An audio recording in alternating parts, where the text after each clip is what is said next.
Selamat pagi, salam sejahtera. Ini pendedahan direct to the point kepada anda semua.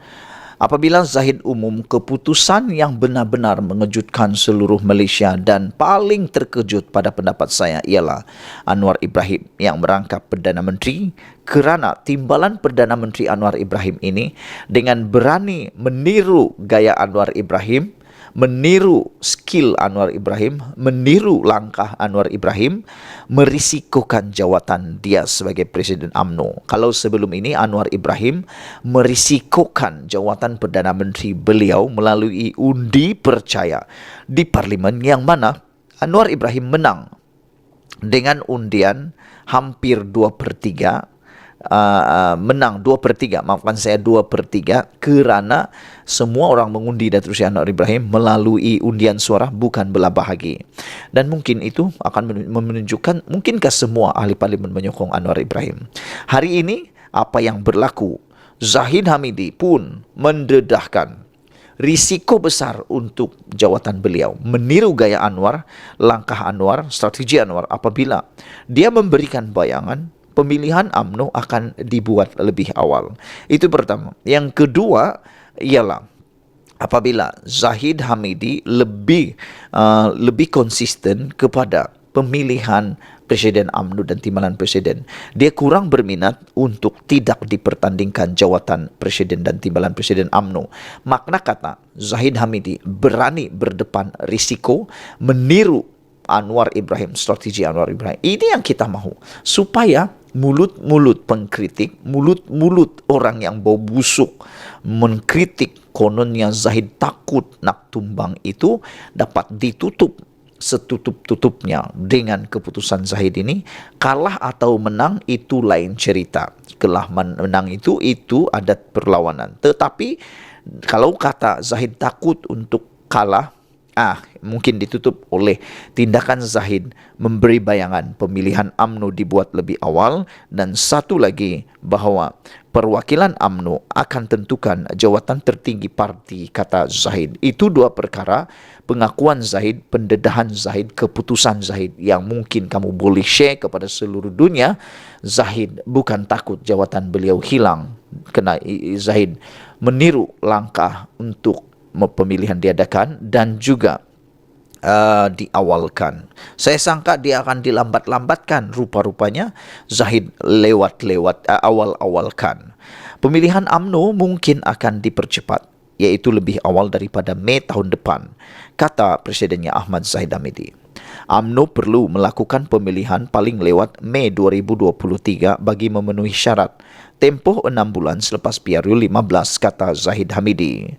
Zahid berkata dia menyerahkan kepada perwakilan untuk menentukan bila masa yang sesuai bagi pemilihan parti diadakan.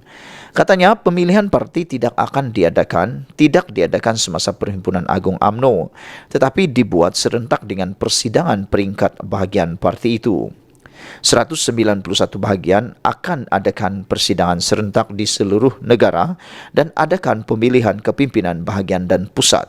Artinya, tak perlu tunggu cukup tempoh 6 bulan untuk pemilihan parti. Mungkin diadakan awal, kata Zahid Hamidi. Kita kena ingat 22 atau 23 Mac sudah Ramadan, Syawal dan bulan Haji, katanya dalam temu bual yang disiarkan secara langsung di saluran YouTube NRC Channel malam tadi. Pengurus CBN itu juga berkata, perwakilan UMNO akan memutuskan sama ada jawatan Presiden dan timbalan Presiden perlu dipertandingkan atau tidak pada pemilihan parti nanti. Walaupun Perhimpunan Agung UMNO 2017 telah memutuskan 2 jawatan tertinggi tidak perlu dipertandingkan, namun Zahid berkata pada tahun 2018 mesyuarat Majlis Tertinggi MT memutuskan semua jawatan boleh dipertandingkan. Dia memetik beberapa contoh ketika jawatan tersebut tidak dipertandingkan, seperti ketika UMNO dipimpin Dr. Mahathir Mohamad dan Abdullah Ahmad Badawi. Katanya lagi, ada juga cadangan supaya jawatan Presiden dan timbalan Presiden tidak dipertandingkan ketika Najib Razak menerajui parti, namun ia tidak berlaku. Jadi, saya sebagai seorang Demokrat menyerahkan kepada perwakilan untuk menentukan, kata Zahid Hamidi. Katanya menjawab gesaan anggota parti itu supaya kedua-dua jawatan berkenan dipertandingkan. Pada Isnin yang lalu, Setiausaha Agung UMNO Ahmad Maslan dilaporkan berkata, MT UMNO belum membuat keputusan sama ada kedua-dua jawatan itu akan dipertandingkan atau tidak. Perhimpunan Agung UMNO 2022 yang dijadual pada 21 hingga 24 Disember ditunda pada 11 hingga 14 Januari depan. Saudara-saudara sekalian, dalam satu lagi laporan yang amat mengejutkan kita ialah apabila beliau juga kata perwakilan UMNO akan menentukan dua jawatan tertinggi parti. Presiden UMNO Ahmad Zahid Hamidi mengatakan bahawa beliau merupakan seorang demokrat dan beliau secara jelas menyerahkan kepada perwakilan ketika Perhimpunan Agung UMNO nanti bagi menentukan sama ada jawatan presiden dan timbalan presiden boleh ditandingi atau tidak, kata Zahid Hamidi. Zahid yang juga timbalan Perdana Menteri berkata, beliau juga menyerahkan kepada perwakilan parti untuk menentukan apakah bentuk demokrasi yang mahu diterjemahkan. Bagaimanapun sebelum itu, kita harus bawa ke biro politik katanya. Bawa ke majlis tertinggi. Selepas itu, usul MKT itu harus dibawa ke Perhimpunan Agung.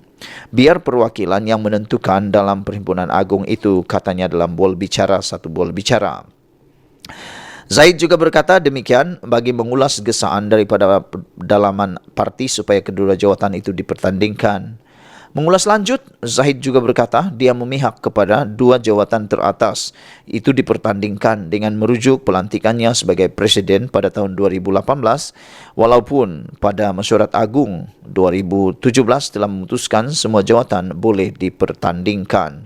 Makna kata, Zahid berkata dia sebenarnya lebih memihak kepada jawatan beliau iaitu presiden dan timbalan presiden UMNO harus dipertandingkan. Zahid mengatakan, tapi harus barang diingat. Ada beberapa kali jawatan presiden tidak ditandingi. Jawatan presiden dan jawatan timbalan presiden tidak ditandingi, kata beliau. Jadi persoalannya hari ini, siapakah calon presiden yang berani menentang Zahid Hamidi? Adakah itu adalah Hisamuddin Tun Husin? Adakah itu adalah Tokmat? Dan adakah itu ialah Ismail Sabri Yaakob?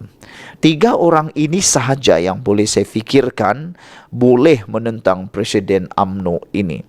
Bagi Khairi Jamaluddin, beliau sebenarnya sudah secara sendirinya walaupun tiada dalam perlembagaan tidak boleh bertanding karena beliau bukan ahli parlimen, bukan juga adun. Jadi beliau tidak punya apa-apa jawatan dalam politik. Oleh sebab itulah Khairi kena menunggu lagi 5 tahun baru boleh masuk semula dalam arena presiden kerana masa itulah beliau mungkin menjadi ahli parlimen dan punya kerusi. Saudara-saudara sekalian, pada pendapat anda, mana satu yang anda mahu? Jawatan Presiden UMNO diteruskan tanpa dipertandingkan ataupun dipertandingkan? Soalan kedua, siapa calon yang berani menentang Zahid Hamidi? Sekian dulu untuk kali ini. Jangan lupa tinggalkan komen anda, tekan butang subscribe. Bye-bye.